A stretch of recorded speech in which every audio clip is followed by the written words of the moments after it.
حضرت عائشہ صدیقہ رضی اللہ تعالیٰ عنہ فرماتی ہیں میرے پاس ایک عورت آئی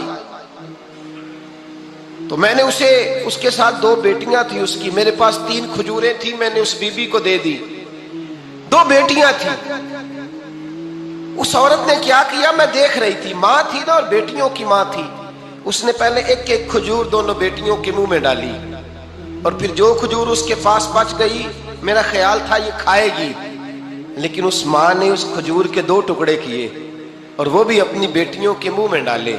حضرت عائشہ صدیقہ فرماتی ہیں اس کا عمل اتنا حسین تھا،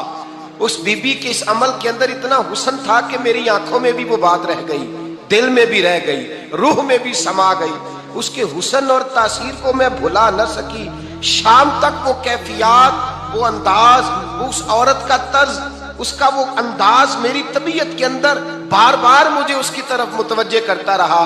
شام کو محبوب تشریف لائے،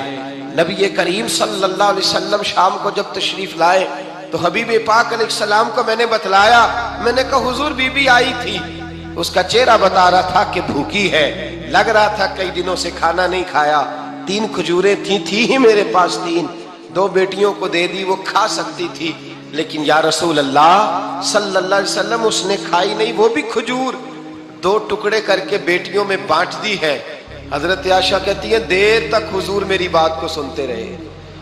دیر تک میری طرف دیکھتے رہے، اس تصور کو، بیٹی کے پیار کے اس ذائقے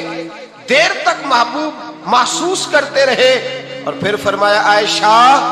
جو دنیا میں بیٹیوں کی وجہ سے آزمایا جائے گا، جب قیامت کا دن آئے گا تو رب اس سے حساب نہیں لے گا، بے حساب ہی جنت میں داخل فرما دے گا۔ اللہ پھر اس سے حساب نہیں لے گا جو بیٹی کے سبب سے آزمایا جائے۔ یعنی حضور نے باپ کو کہا کہ بیٹی کو مصیبت نہ سمجھنا، اگر کبھی اس کے میکے سے جھگڑے کا پیغام بھی آ جائے، اگر کبھی دوبارہ تجھے اس کی طرف پلٹ کر جانا بھی پڑے، میرے نبی پاک صلی اللہ علیہ وسلم سے کسی صحابی نے کہا تھا یا رسول اللہ بہترین صدقہ کون سا ہے؟ حضور بہترین صدقہ کون سا ہے؟ وہ میرا مال جو اللہ کے راستے میں خیرات کروں تو رب مجھے زیادہ اجر عطا کرے، وہ کون سا ہے؟